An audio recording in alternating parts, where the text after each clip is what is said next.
right, 25 minutes before 10 o'clock. Thank you for tuning in. I'm looking forward to this next interview, not just because it's a great story, but because it's based on some true facts that we probably can all relate to in some way or another. My dad fought in Germany in World War II for the American side. Later on, he married my mom, who was an immigrant from Germany.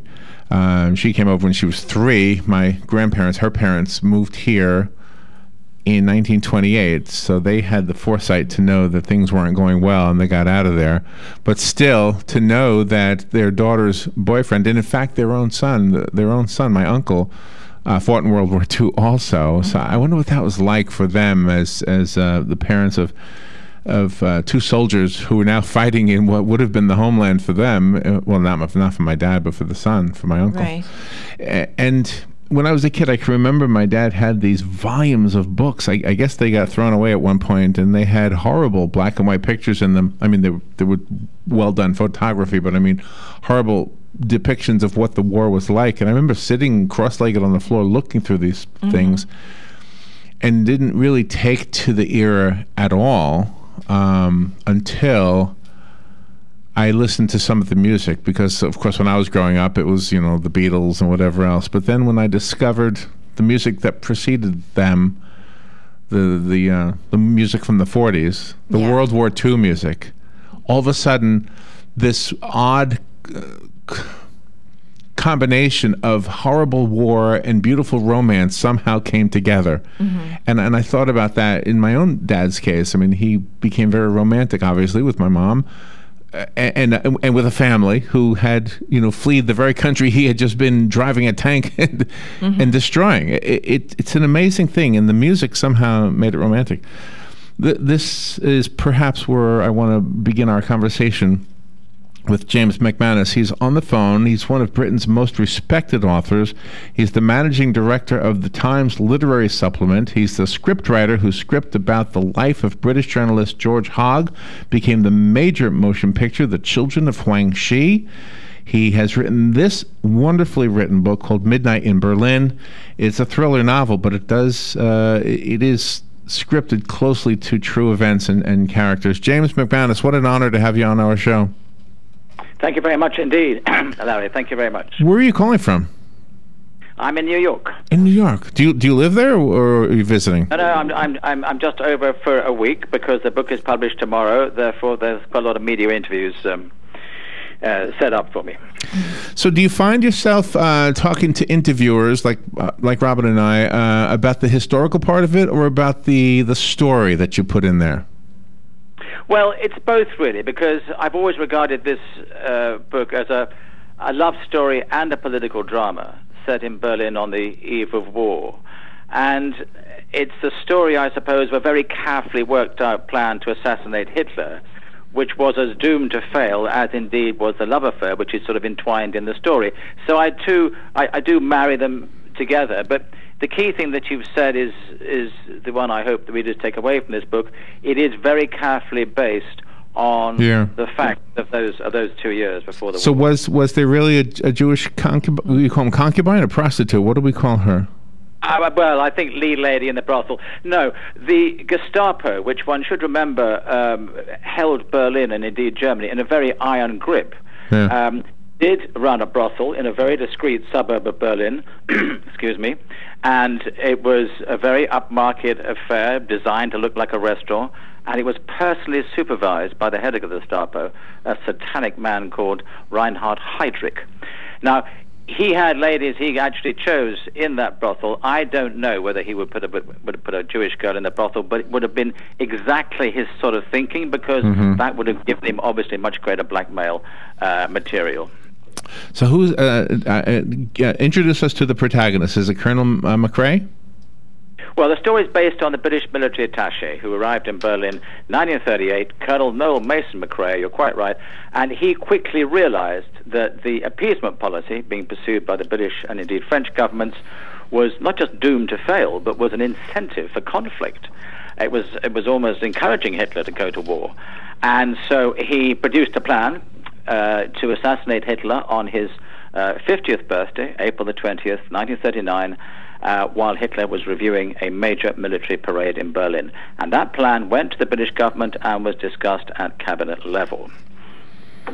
Okay, so far we haven't ventured into the fictional part yet, right? We're still talking true history. Absolutely. Okay. This is all true, and I mean, I didn't write this book in order to make major sort of points of history or anything. Right. But the fact is that the way that my government and the French government, and to some extent people too in America, regarded appeasement as an absolutely almost a religious conviction that we had to avoid going back to the First War, the huge casualties, and thus the only way to deal with Hitler was to give him what he wanted. That was the thinking in London: do nothing to offend Hitler. Was it the whole world thinking that way too? I mean, it wasn't just London.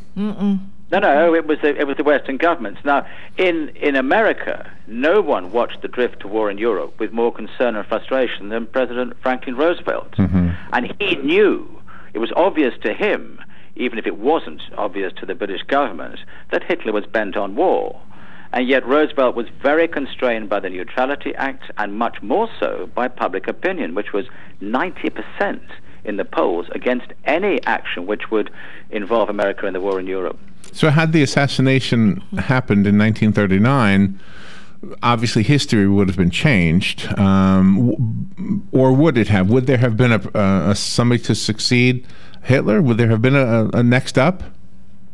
Yes, I think what would have happened is this, and this plan was very carefully worked out by the military attaché, who obviously had very close links with the German military. And he said to the British government, in particular to Lord Halifax, the Foreign Secretary, look, once Hitler is out of the way, the German army, the Wehrmacht, the High Command, will move against the Nazis. There have already been conspiracies to remove Hitler. The German army was not ready for war in March 1939 and did not want to go to war because the German generals saw what would happen, that they would be engaged on a two-front war against Russia in the east and the Western Allies in the west, and which is exactly what happened, of course. So the odds are that the army would have moved and we would have had a military regime in Germany with which we, the Western powers, could have dealt. But of course, the British government didn't see it that way. And once the American people themselves, the American soldiers, were getting wind of it, and they wanted to try to fight over there on America's behalf, they weren't able to do that because America wasn't interested, so they went over to Britain to join their forces once that happened. That's absolutely true. There's a famous Royal Air Force squadron called the Eagle Squadron, which was made up of American pilots who'd come over in 1940 during the Battle of Britain to join the Air Force, and they were given a separate unit. They were given Spitfires, and they flew, they fought, and they died for the fight against the Nazis. That's absolutely right. So the book comes out tomorrow, which means, have you had reviews yet? And do the reviews you've had, or do you expect the reviews to point out some of the torture methods that the Nazis used? I don't know if they're going to do that, and I didn't go in great detail into the torture methods because I thought that would have been, quite frankly, gratuitous. And I didn't detail that in the book.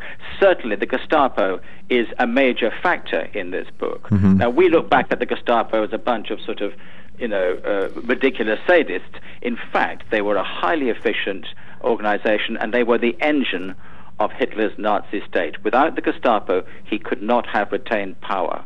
They were absolutely everywhere. Their methods were barbaric, but they were very successful in suppressing dissent and gathering information. But they were not autonomous. They were still under his thumb. I mean, he called the shots, right? Well, Himmler was the man who ran the Gestapo. I mean, the real runner was a man that Hitler called the man with the iron heart, and I've mentioned his name already, Reinhard Heydrich. Yeah, but you're right, it all went back to Hitler in the end. He had control. Wow. We'll take a little break and be right back. The phones are ringing, so I know people want to ask you questions, and if you want to, you can call in. We'll take the calls after the break. The number is 622-9622. James MacManus on the phone. I want to make sure we get the novel part of this too, and I kind of want to ask you to share notes with us about how you became so interested in this. We'll be right back with James MacManus. Midnight in Berlin is the book. We'll be right back. The weather was brought to you by myfwc.com. Safe boating is no accident. Times of clouds and sun are rather breezy on this Monday with a high of 76 along the coast, 81 inland. Mainly clear Monday night with lows ranging from the mid-50s in a few interior locations to the mid-60s along the coast. For tomorrow and Wednesday, mostly sunny. The high tomorrow 78 at the coast, 83 inland. Wednesday's high 79 at the coast, 85 inland. From the Florida Weather Center, I'm meteorologist Joe Lundberg. Are you wasting hundreds or thousands of dollars on termite retreat fees? If you're not with Turner Pest Control, you probably are. Turner Pest Control offers the industry's only termite and pest control package that never charges retreat fees, ever. You can get started today for only $99. This is a value of $500 or more. This includes treatments, installation of monitoring stations, quarterly pest control, and a lifetime guarantee, all for an unbelievable low $99. Even if you have another pest control provider, visit turnerpest.com to find out how you can avoid paying those high termite retreat fees. You've got a garden and we've got a show for you called You've Got a Garden with your host, Master Gardener Carol Ann Baldwin. Carol Ann answers your questions about your flowers, your veggies, your grass, your trees, even questions about your bugs. And she's only on WOCA, so don't miss Carol Ann Baldwin and You've Got a Garden each Tuesday from 9 a.m. to 10 a.m. right here on WOCA The Source. All right, 14 minutes before 10 o'clock. Thank you for tuning in. 68 degrees here at the studio, so it's still kind of cool out there. By our standards. It's a beautiful morning, yes. Midnight in Berlin is the book we're talking about. James MacManus is on the phone. The book comes out tomorrow. And when I started the introduction earlier, I mentioned sitting on the floor looking at my dad's old World War II books, which had graphic photographs, and then somehow discovering the music of the World War II era and suddenly finding this romantic element to that era. Mm-hmm. And the book captures that as well. And I heard Mr. MacManus telling you in the break, Robin, that he wanted to talk about that, which is exactly where I wanted to go as well. Only because I want to be fair to the book. I mean, I have a fascination, I guess, to a certain degree about what life was like back then. Mm-hmm. And I think the world didn't stop. People still fell in love. And I don't know what the psychology is behind war and romance, but it seems the two come together with with that era. Did you experience the same thing, James, as a young man? Were you attracted to the World War II era in some way because of those things, maybe the music or the stories? No, not really. My father was in the Navy during World War II on a destroyer. And like most people who served, when he came back, he didn't really talk about the things he'd done or seen. And I understand that completely because they were pretty horrific, and he didn't want to burden his children with such awful sort of facts. But going back to what you've just said, this book is a historical novel, so it's a marriage of fact and fiction. And the fact is that the Gestapo knew that the British military attaché I've been talking about was highly hostile to the regime. They didn't know quite how much he was planning or what he was planning to do. And as I said, they ran this brothel which was used by the Gestapo to trap people they regarded as enemies, not just foreigners, but some of their own army high commanders they distrusted. And they did get Noel Mason McFarlane, the actual British military, in that brothel. As I said, it was set up as a high-class restaurant, and there they tried to incriminate him. Now, I've taken those facts and put them in the book, and then built on, fictionally, how he met one of the lead ladies in the brothel, and a relationship began between them. She, as I said, was a Jewish woman who'd been put there to heighten the blackmail powers held by the Gestapo, and he manages to get her out of Berlin towards the end of the story and back to London. She escapes. So I don't want to give too much. No, you don't want to. But that's a great story. Just knowing that much, it's kind of like rescuing. I mean, we're calling her a concubine, not a prostitute. But I don't know what they fall in love. They fall in love. Yeah. Yeah, exactly. Go on, yeah. Oh, and she does have a twin brother that's involved, that's intertwined in the story as well. Exactly. The Gestapo always operated on the basis of blackmail. So they would get a family member and put them in a concentration camp or have them called up or something. And in this case, they'd captured her brother, who had been rather foolishly putting out anti-Nazi leaflets, and put him in a camp, and that's why she had to do what they wanted her to do in the brothel, which was basically to entertain, high-class foreigners and some of their own army officers. So, exactly, she was given no choice. The question that came in during the break, by the way, was to ask if the brothels were an actual tool that they used. Was that an actual thing? Absolutely. Yeah. No.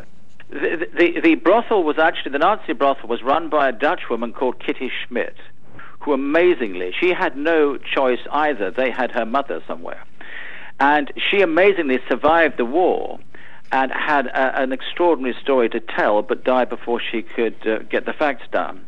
But she was forced by the Gestapo to run the brothel, and of course the brothel is wired for sound and film, so that gave the Nazis all the evidence they needed to incriminate the people. Is that right? Oh, wow. Oh, wow. That was the point of the brothel.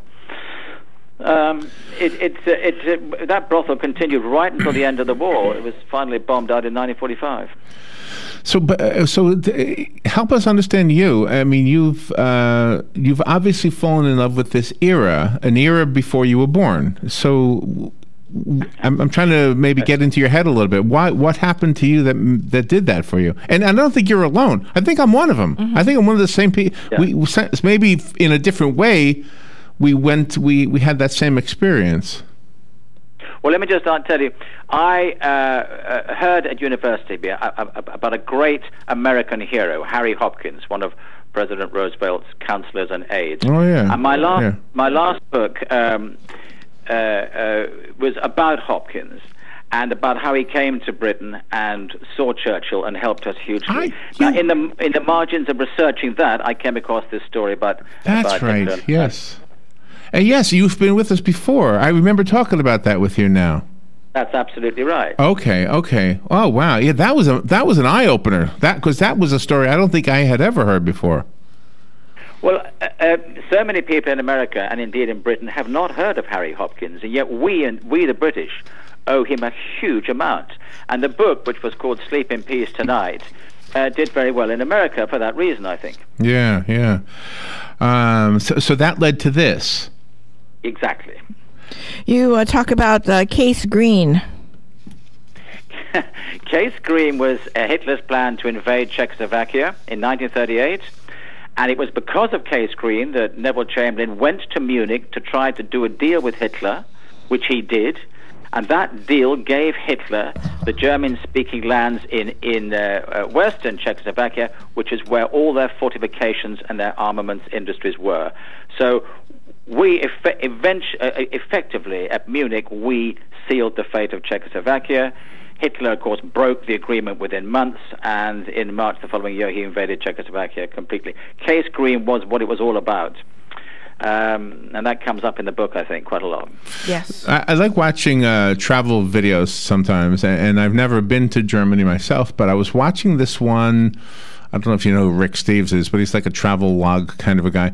And he goes to what used to be East Germany, and he's talking about how different it was between the 60s and the 80s when it was totally blocked off, I guess.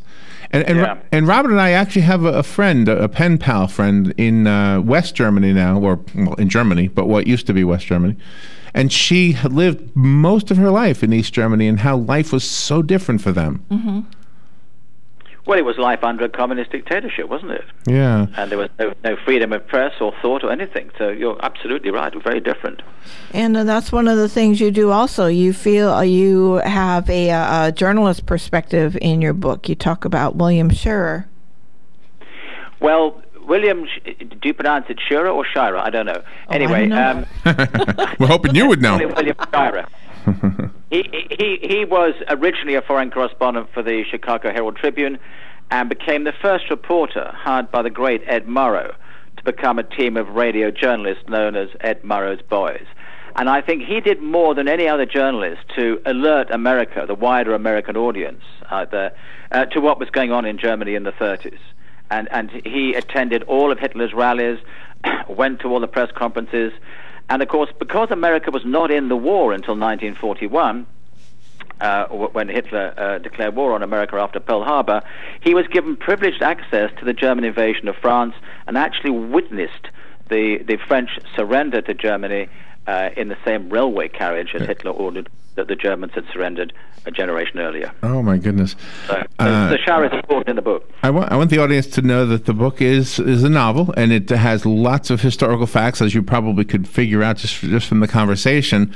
But there's also a romantic part, which James MacManus is kind of keeping from us a little bit, I guess, to give us something to look forward to. But was that easy for you to write, the romantic part? Well, I'm sure that Robin will agree, and most of your women listeners will agree, that it is much more difficult for men to write about women in love than it is for women authors. However, I hope Robin will also agree that I've done my best in this book to get into the mind of a woman. I think you have. It's fabulous. I just love reading your words, and they're so visual as well. You have descriptions in there, but the dialogue is marvelous. But how do you get into the head of a woman whose purpose, at least when they first meet, is to provide sex for anybody and everybody that she's told to have sex with? How do you get that woman to let her guard down and actually fall in love with one of those guys? Well, that's an extremely good question, and I'll just have to reply that when your listeners read the book, I think they'll find out how I did it, but I don't think we've got time for me to go into it now. I have a copy of the book, Midnight in Berlin. It doesn't come out till tomorrow, so if you call me right now, you can be one of the first people to have the copy that I have, and we'll be glad to put your name on it. It'll be waiting for you here at the station. In the meantime, the rest of us have to go buy it. I'm guessing it'll be in all the bookstores and on all the online retailers, etc.? I'm hoping so. Do you have a website, James? I do. It's James MacManus, that's all one word, .com. And that's MacManus with an M-A-C-M-A-N-U-S. So it's James, M-A-C-M-A-N-U-S.com. Okay. And Robin makes it easier for the listeners. All they need to do is go to our guest list, and they'll be able to see that in writing. Let me give this one away. Good morning. You've got the book. Who's this? My name's Mike. What is it? Mike. Mike, do you know where we are, Mike? Yeah, I listen to you guys every morning. Okay, well, good. We're at the Paddock Mall, right outside the food court, and the book is yours. All right, when can I come pick it up? Anytime you want. There's usually somebody here till 5, right, Robin? Yes. Yeah, you can come anytime. All right, thank you so much. All right, you're welcome, Mike. I really enjoy that your perspective on the assassination for Hitler, because it's just really something, the way people would actually think, what would the world have been like without him? Yes, well, it's a very good question, and sadly it's one of those great what-ifs of history. And we don't know, but I certainly do believe that World War II would not have started that year, and would indeed never have started. We might have had other problems with the German military government, but nothing like what happened. When Time Magazine had Hitler as the Man of the Year, I just did a real quick search. I thought it was 1939, but it says 38. Was that because of his influence in the world, or did we actually glorify him with that? Well, it's odd looking back now, but the fact is Hitler was one of the most popular and famous politicians of the 30s, until obviously war broke out. Well, even then. And in America, famous Americans, Henry Ford, Charles Lindbergh. Lindbergh went to Germany several times. Henry Ford openly espoused, openly said that Hitler was a very great leader. Same thing happened in Britain. You know, we had Lloyd George, our former Prime Minister, and others going to Berlin and saying that this is the man to lead Germany out of the Great Depression. And one should not overlook this. People blinded themselves to what the Nazis were actually doing, even though it was very obvious. I mean, the first concentration camps, Sachsenhausen and Dachau, were opened in 1934. So it wasn't as if we didn't know what they were doing. Wow, when you put it in that perspective. And see, my grandfather got out of Germany in 28. Mm-hmm. So I don't know if anybody could foresee that happening or not, but he got out of there for sure.